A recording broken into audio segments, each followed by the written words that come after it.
하나님께서 오늘 우리에게 주시는 말씀은 사사기 21장 8절에서 12절까지 말씀입니다.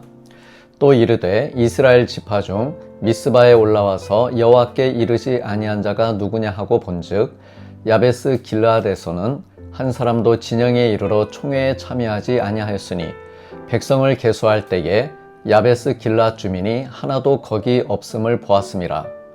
회중이 큰 용사 12,000명을 그리로 보내며 그들에게 명령하여 이르되 가서 야베스 길르앗 주민과 부녀와 어린아이를 칼날로 치라. 너희가 행할 일은 모든 남자 및 남자와 잔 여자를 진멸하여 바칠 것이니라 하였더라.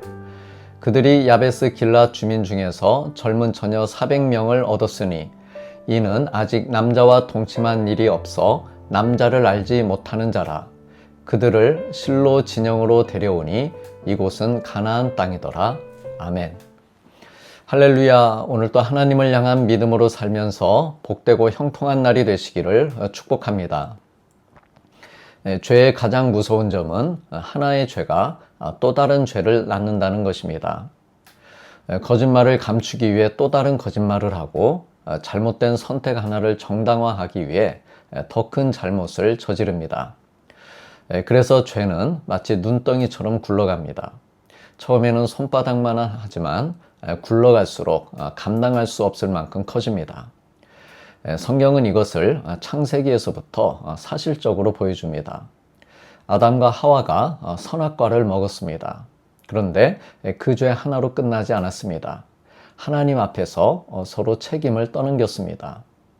또한 가인은 동생 아벨을 미워했고 미움 하나가 결국 살인으로 이어졌습니다. 다윗도 그랬습니다. 밧세바와 가늠한 사실을 감추기 위해 거짓을 만들고 거짓을 감추기 위해 그녀의 남편을 죽이는 살인까지 저질렀습니다. 오늘 본문도 그렇습니다. 온 이스라엘은 베냐민 지파와의 전쟁으로 수많은 생명을 잃었습니다. 특히 베냐민 지파는 거의 멸절되고 600명만 남았습니다. 역사 속에서 사라질 위기에 처했습니다. 게다가 온 이스라엘은 베냐민 지파에게 자기들의 딸을 주지 않겠다고 맹세까지 했습니다. 그래 베냐민 지파는 자손이 끊길 위기에 처합니다. 그러자 이 문제를 해결하기 위해 온 이스라엘은 또 다른 비극을 만들어냅니다. 야베스 길르앗 사람들을 죽이고 그곳의 처녀들을 베냐민 지파에게 줄 계획을 합니다. 그래 오늘 말씀은 죄를 회개하지 않는 인간이 얼마나 어리석은 선택을 반복하는지를 보여주고 있습니다. 8절에 보면 온 이스라엘이 얼마 전 자기들이 베냐민 지파와 싸우기 위해 미스바에 모였을 때 누가 모이지 않았는지를 조사합니다. 조사해 보니 야베스 길르앗 사람들이 총회에 나오지 않았습니다. 그래 야베스 길르앗으로 12,000명의 용사를 보내서 그곳 사람들을 모두 죽입니다.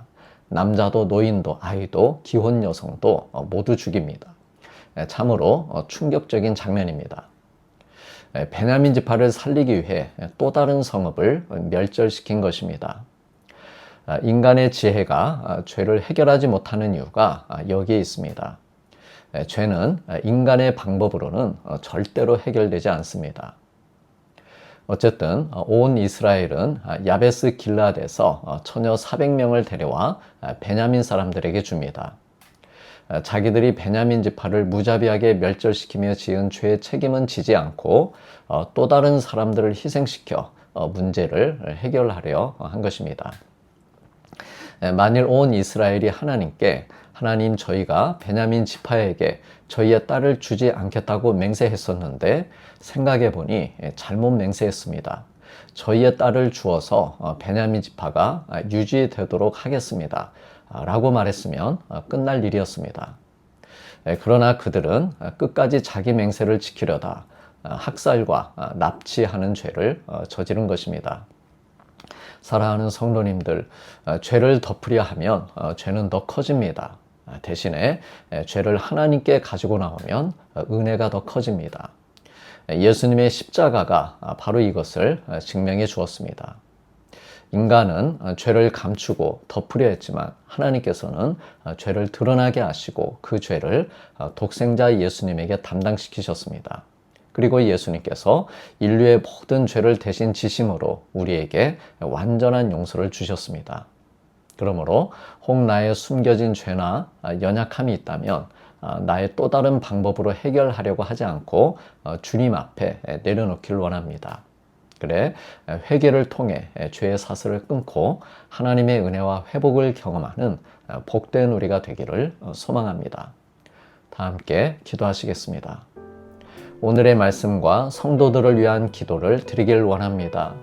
주님, 제 안의 죄가 또 다른 죄를 낳는 악순환을 끊어주시고 십자가의 은혜로 죄의 사슬에서 자유하게 하여 주시옵소서.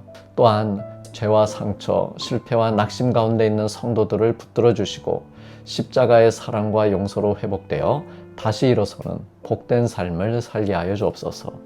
예수님의 이름으로 기도드리옵나이다. 아멘.